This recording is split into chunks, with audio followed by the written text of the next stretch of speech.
Greetings and welcome back. So now what we've got here is work continues on this Frogger machine. It's been pretty ragged out, and I just managed to get the thing open. I'm going to tell you what I basically did.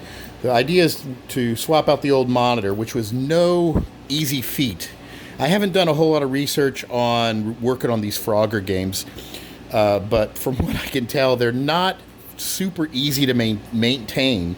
Maybe there's some tricks that I'm unaware of, but just getting this monitor out was a real pain in the butt. Of course, the guy didn't have the key to the front cabinet, and I figured if I could get the monitor out from the back, I could unlock the cabinet, which I was able to do, but it was no small feat even being able to do that. Let me go over what happened. Since I didn't have, in order to get the monitor out, there's two bolts, two screws you have to be removed here, but you need a stubby screwdriver to do that. There's also two bolts, two screws at the other end, but you can't get to that from this side. You can only get to it from the front by putting the control panel up. Since I couldn't get in through the coin door and I didn't want to drill it, I had to literally stick my hand way around the monitor and find the little butterfly nuts that were holding the control panel overlay down. There was 3 of them, so you've got to have relatively long arms to reach down in there. Got those off. Then went around here and popped up the control panel. You can see this thing is gross. And then we had 2 screws here to get the monitor out, we thought, right? All right, so then we start trying to move the monitor out, and there's a metal strap that strapped a let me see, a little bezel right here over it. This had to be removed. So in order to be able to get this out, I had to kind of finagle this little cardboard thing and push it up. And then I had to get in here and unscrew the entire bracket from both sides. So it was quite a task. And so now we've got that out. So now, with that out of the way, let's work on the system. So let's go down here and I'll show you what I did here. So the original game did come with a switching power supply, but it was not reading any voltage on the 5-volt line. So I pulled this thing out and I've replaced it with a modern 15 amp HAP power supply. What's interesting about this transformer is it takes in 120 volts, but it feeds out 100 volts to the rest of the system.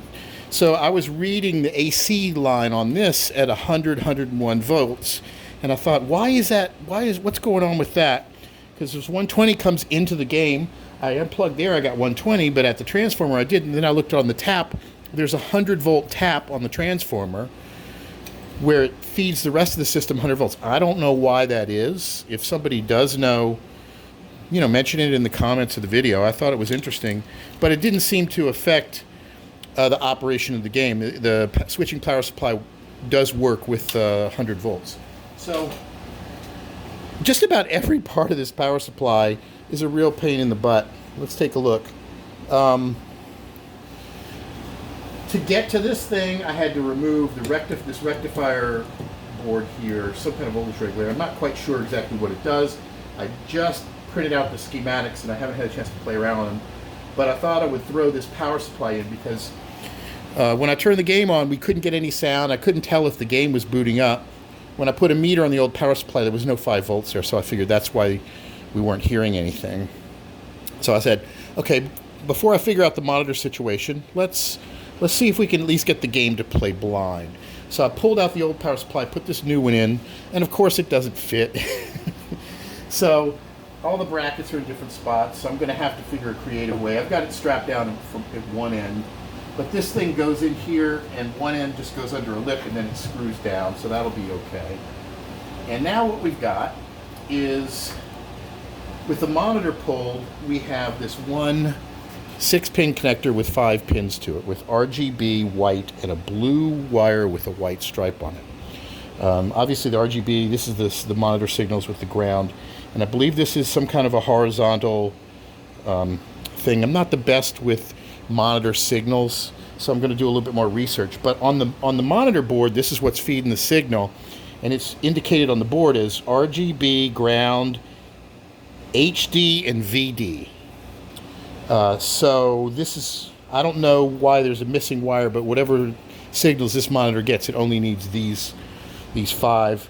So I'm going to figure out which I know where the RGB and the ground goes, but I don't know where this HD goes to on the new LCD monitor. So I'm going to do a little bit of research in that, and then I'll create a connector. And I've got, this is what comes with the monitor.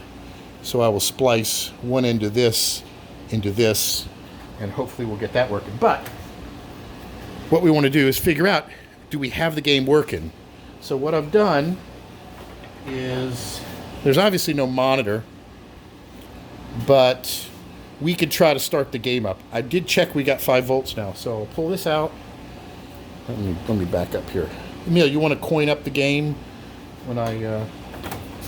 So we turned it on, didn't get anything. He's going to coin it up. You know, just hit that switch on the...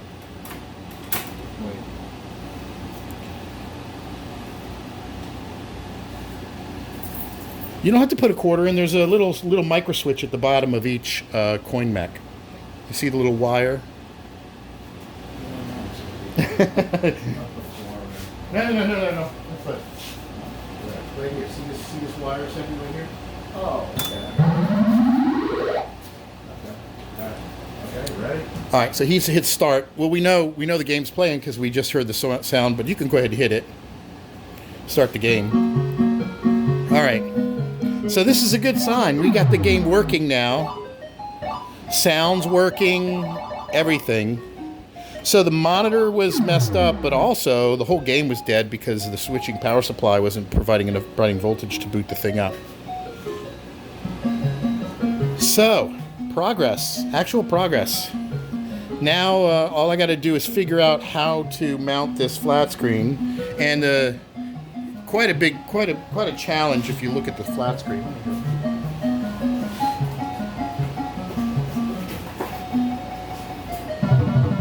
So here's our flat screen, and this, you can see there's no real bracket. I'm gonna have to figure out a way of mounting it right up in there. You got a board down there and a board on top. Yeah, you screw into it.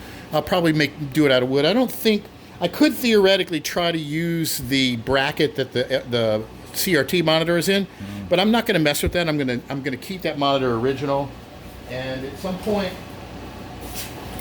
I'll rebuild that monitor board, and then if we want to, we can put the original monitor in. Again, I understand people really like the original CRTs. Yeah. Well, I'll just get a 2x4 there and there, and then with some standoffs, and we'll figure it out. It shouldn't be too difficult to mount this thing. Once I get it hooked up, we'll want to see how the monitor looks. We want to see how far away it needs to be. Do we need to have another bezel like this to make it look authentic? I don't know. I don't think. Boy, that thing is filthy. No. Yeah, but it's curved. It's curved, right. So there we are. We've actually made progress, and hopefully we'll get the whole game operating very soon. And there you have it. If you have not subscribed, please subscribe. I don't have a Patreon or anything like that. The only thing I've got is just subscribers. So I appreciate it when you guys do that. You can visit the website pinballhelp.com. I believe I'm actually on Instagram at pinballhelp too, and I post pictures of stuff. And until then, thanks for watching.